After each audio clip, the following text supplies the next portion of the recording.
श्री शिवाय नमस्तुभ्यं। यह उपाय दशमी तिथि को पड़ रही है 26 अक्टूबर कार्तिक माह दशमी तिथि के। यह उपाय आप जरूर करना। तुलसी की लकड़ी कैसे जलाना है तो ये बात करते हैं। नहीं जलती, ना ही घी में डुबा के नहीं जलती है। तो ऐसे सारे तरीका मैं बताऊंगा। इस 90 वर्षों बार ये कार्तिक मास की तिथि पड़ रही है, करके जरूर देखिएगा ये। और साथ ही साथ आपको ये भी उपाय कर बात कर लेंगे। जो तुलसी माता की लकड़ी है वो लेना कहाँ से और जलाएंगे कहाँ से, बहुत ध्यान से सुनिएगा। बहुत ही स्पेशल सा, बहुत ही कौन सी दिशा होगी, कौन से समय होगा, इन सभी की बात करेंगे। सबसे पहले हम फर्श पे या मैंने रखा हुआ है तुलसी माता का डंडी। जानबूझ के मैंने ऐसे रखा है, आप समझ पाओ। कुछ लोग बहुत ही पतली पतली लकड़ी लेते हैं जिसके अंदर समझ नहीं आता है। आपके घर में तुलसी माता का जो सूख जाता है उसके अंदर उसको संभाल के रख लिया करो। उसके रखने के बाद आपको इस तरीके से इस्तेमाल करना है। जो तुलसी माता का जो लकड़ी होगा उससे कुछ बनाने जा रहा हूँ, उस चीज़ को बहुत ध्यान से देखिएगा। रखना कैसे है, जैसे कोई भी लकड़ी है उसे छोटे छोटे टुकड़े करो। जहाँ जहाँ मैं कट कर रहा हूँ ना उसके छोटे छोटे टुकड़े कर लेना। 7 लकड़ी लेनी है। लेने के बाद में आप कुछ को इस प्रकार से आपको 7, 9 ले लो, 11 ले लो, और नंबर में आप ले सकते हो। ऐसे लकड़ी रख लेना, एक को एक जोड़ते जाना ऐसे करके, छोटी छोटी। जोड़ने के बाद में आपके पास में जो कच्चा सूत हो बांध भी सकते हो आप, कोई दिक्कत नहीं है। लेकिन आप जो आपने लकड़ी ली है उसके साथ में आपको अच्छी तरह जले हमें जरूरत पड़ती है कॉटन की, रुई बोलते हैं। इसी रुई को लेना है और जो लकड़ी आपने ले रखी है इस तरीके से इसी लकड़ी के ऊपर इस कॉटन को क्या करना है, अच्छी तरीके से लपेट देना है। जब कॉटन को लपेट दोगे ना तो क्या होगा, तो जो लकड़ी होगी वो इस तरीके से नहीं रह जाएगी, वो बत्ती बन जाएगी। आपको पता है बत्ती कितनी अच्छी तरह से जलती है। लकड़ी को लेंगे तुलसी माता की, उसके ऊपर रुई को लपेट देना, कॉटन को लपेटने के बाद में क्या करेंगे, आपके पास में होना चाहिए एक मिट्टी का दिया। यहाँ पे दिशा का बहुत बड़ा खेल है, आप मेरी बात बहुत ध्यान से सुनेगा।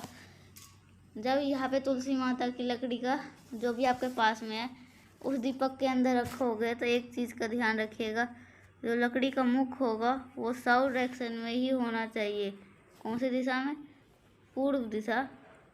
हर बारी मैं आपको बताता हूँ, उत्तर दिशा। ये जो दीपक होगी वो कौन सी होगी, पूर्व दिशा होनी चाहिए। इतना कर लिए। अब बात कर लेते इसके अंदर भरोगे क्या। सबसे अच्छी और सबसे क्या होती है, घी होती है। घी को आप दीपक के अंदर तो ढालोगे ही ढालोगे, साथ ही साथ आपके पास जो लकड़ी होगी इस लकड़ी के ऊपर भी अच्छी तरह घी लगा देना। जो लकड़ी है ना तुलसी माता की वो बहुत अच्छी तरह से जलेगी। दीपक आपका रेडी है पूरा। आप एक थाली लेना, थाली होगा, उस थाली के अंदर में क्या करोगे, दीपक को रख लेना। कहाँ पे लेकर जाओगे, आपको लेकर जाना है किसी भगवान के, कौन, भगवान सत्यनारायण हो, भगवान हरि हो, भगवान विष्णु हो, इन सभी लोगों के कोई भी दिख जाए उनके मंदिर में जाना। शिव मंदिर में नहीं जाना, इस चीज़ का विशेष ध्यान दीजिएगा। महादेव के मंदिर में, तुलसी माता के मंदिर में जलाने के लिए नहीं ले जाना, नहीं तो बहुत बड़ा पाप लगता है। महादेव के मंदिर में छोड़ करके किसी भी देवता के मंदिर में जा सकते हो और उनके सामने आपको उस दीपक को जला करके वहाँ पे आरती उतारनी है। आरती किसकी उतारनी, भगवान विष्णु की, भगवान हरि की, जिनकी आरती उतारनी है उतार लेना। जब वो दीपक को उतारोगे फिर उसी दीपक को आपको रख देना है। उस दीपक को किसी तालाब सरोवर में विसर्जन कर देना। नहीं तो यह उपाय कभी नहीं कर सकते, सिर्फ और सिर्फ दशमी तिथि के दिन ही करते। कौन सी दशमी तिथि, कार्तिक महीने की दशमी तिथि पर करते हैं। करके देखिएगा। तुलसी माता का स्पेशल सा उपाय था जो कि आपको पता होना चाहिए। आगे बढ़ते हैं इस वीडियो की दशमी तिथि के करने वाले दूसरे उपाय की तरफ। ये आपको करना है तुलसी माता के पत्ते के साथ में। देखो, सबसे पहले समझ लेते हैं इस उपाय की बेनिफिट क्या है, फ़ायदे क्या है। जैसे कि मान लीजिए आपको कभी भी किसी के लिए घर के बाहर जा रहे हो, उस काम को सफलता नहीं मिल पा रही, बिल्कुल भी परेशान हो, टेंशन में चल रहे हो, आपको कोई भी पत्ता नहीं मिल पा रहा है, आपके बच्चे को इस उपाय को करिएगा। इसके लिए आपको लेना होगा तुलसी माता का, कितने पत्ते लोगे, 11 पत्ते लेने हैं आपको। अगर कोई ऐसा दिन है तो आप तोड़ सकते हो। अगर कोई रविवार पड़ गया, गुरुवार पड़ गया, तुलसी माता के पत्ते को गुरुवार और रविवार को तोड़ा नहीं जाता। जो पत्ती आप नीचे में पड़े हो उसका इस्तेमाल कर लेना। इतना बात समझ में आ गया। इतना करने के बाद में आपको एक तांबे का लोटा लीजिएगा, उसके अंदर जल भरिएगा। जल के ही अंदर कार्तिक मास का महा स्नान का दिन है, क्या डालना है, को डालना है गंगा जल। जो मैंने आपको 11 तुलसी माता के पत्ते बताए, इसी जल के अंदर 11 तुलसी माता के पत्ते क्या करोगे, डाल देना। फिर आपको उठा लेना।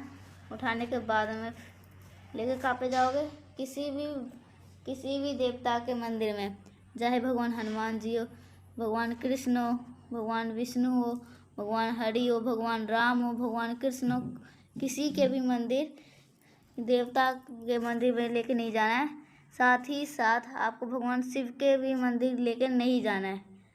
उनके सामने लेके रख देना। जो आपके पास विनती होगी, प्रार्थना होगी, जो आपकी मनोकामना है, वो उस कामना से विनती करके, प्रार्थना करके थोड़ी देर के बाद में उस पूरे कलश को उठा लेना। और आपके घर के आसपास में कोई सा भी पेड़ हो, कोई भी वृक्ष हो हरा भरा, किसके नीचे क्या करोगे, डाल देना। कार्तिक मास के 10वीं तिथि पर आपकी बरसों पुरानी मनोकामना होती है, वो सारी उन्हें सब पूरा करने के लिए बहुत ही स्पेशल सा, बहुत ही प्यारा सा उपाय होता है। भूलना नहीं है किसी को। 2 उपाय आपको समझ में आ गई होगी। आगे बढ़ते इस वीडियो के हम तीसरे उपाय की तरफ। ये कैसे करना है, कहाँ पे करना है, इसके बाद हम तब करेंगे जब आप कर लोगे वीडियो को लाइक। मेरे जितने भी भाई बहन हैं, आवाज़ पहली बार सुन रहे हैं, चैनल को जरूर सब्सक्राइब करिएगा। देखो, सबसे पहले हम इस उपाय के बेनिफिट के बाद समझ लेते फ़ायदे। इस उपाय को करने जाते हो फ़ायदा क्या होता है। इसके 2 फायदे होते हैं। पहला फ़ायदा तो ये है, आपके घर का कोई भी ऐसा इंसान है जिसको गुस्सा बहुत आता है, चाहे आपके पति हो सकते हैं, चाहे आपको कोई पत्नी हो सकते हैं, कोई भी है, उस साथ ही साथ आप कोई ऐसा घर का इंसान है जो कि गलत संगति में चला गया, उसका जो उठना बैठना किसी गलत लोग के साथ में, तो आप इस उपाय को करिएगा। उसके लिए आपको लेना होगा 31 चावल के दाने। ये उपाय बताने जा रहा हूँ, ये सिर्फ और सिर्फ 10वीं तिथि को करते हैं, किसी और दिन को नहीं करते। 31 चावल के दाने लेना है। साथ ही साथ 31 बेलपत्र लेना है। चाहो तो महादेव के शिवलिंग के ऊपर जो चढ़ी है उसको भी इस्तेमाल कर सकते हो। अगर बेलपत्र एक भी नहीं मिल पाता है तो जो आपने 31 चावल के दाने लिए थे उसमें बेलपत्र के लिए 31 चावल और जोड़ दोगे तो कितना हो जाएगा, 66 हो जाएगा। बेलपत्र नहीं मिल पाती, 62 चावल लेना है। अगर बेलपत्र मिल जाती है तो 31 चावल के दाने, 31 बेलपत्र। अब 31 बेलपत्र ले लिया और 31 चावल के दाने। अब इसके बाद हमें क्या करना है, फिर आपको तांबे के लोटे के अंदर नॉर्मल सा जल भर लिएगा और सीधा पहुंचाना महादेव के शिवलिंग के पास में। फेस रखिएगा उत्तर दिशा, नो डायरेक्शन। देखिए तरीका समझिएगा आपको इस उपाय का। सबसे पहले बात करेंगे 31 चावल के दाने, 31 बेलपत्र है। 1 चावल का दाना पहले चढ़ाना, उसके बाद में शंभेश्वर महादेव, कौन से महादेव, शंभेश्वर महादेव के नाम से 1 चावल का 1 बेलपत्र चलाना। फिर 1 चावल का दाना चढ़ाना, फिर 1 बेलपत्र, फिर 1 चावल का दाना, फिर बेलपत्र। इसी तरीके से पहले चावल फिर बेलपत्र, एक के ऊपर एक, एक के ऊपर एक के ऊपर रखते जाना, शंभेश्वर महादेव के स्मरण करके। सब कुछ करने के बाद में फिर आप जब जल चढ़ा रहे हो तो वो महादेव से यही विनती करेंगे कि हे श्री शंभू भोलेनाथ, हमारे घर में ऐसी प्रॉब्लम आ चुकी है, लोग गुस्सा करते हैं, लोग चिल्लाते हैं, आप इनकी सारी आदतों को सुधार दे। कुछ इस प्रकार से प्रार्थना करके हमें अपने घर की तरफ जा सकते हो। 3 उपाय की समझ में आ गया। आगे बढ़ते हैं इस उपाय की। ये जो उपाय है बहुत ही स्पेशल सा होता है। ये सिर्फ और सिर्फ ये उपाय कब करना होता है, 10वीं तिथि के दिन करना होता है। इसके लिए आपको लेना होगा बहुत ज़्यादा देने की ज़रूरत नहीं है। ये उपाय भी किसी भी इंसान को सुधारने के लिए, किसी भी इंसान को ठीक करने के लिए बहुत ही स्पेशल सा होता है, बहुत प्यारा सा होता है। इसके लिए आपको लेना होगा इस तरीके से काला तिल। कितने, 7 काले तिल के लेने, 7 दाने, इससे ज़्यादा मत लेना। 7 दाने काले तिल के ले लिए। इसके बाद फिर आपको एक बेलपत्र लेनी है।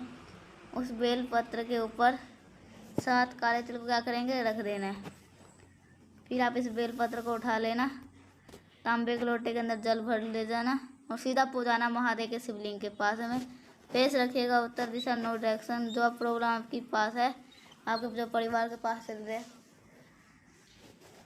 उसके कामने से महादेव के एक बेलपत्र को आप समर्पित कर देना। एक नाम लिया जाता है 10वीं तिथि पे, एक अभी बताया था, समबेश्वर महादेव के नाम से पूरा का पूरा जल चढ़ा देना महादेव शिवलिंग के ऊपर। यही जल बहता बहता जलाधार से नीचे गिरेगा। इस जल को रोक लेना अपने पूरे परिवार में।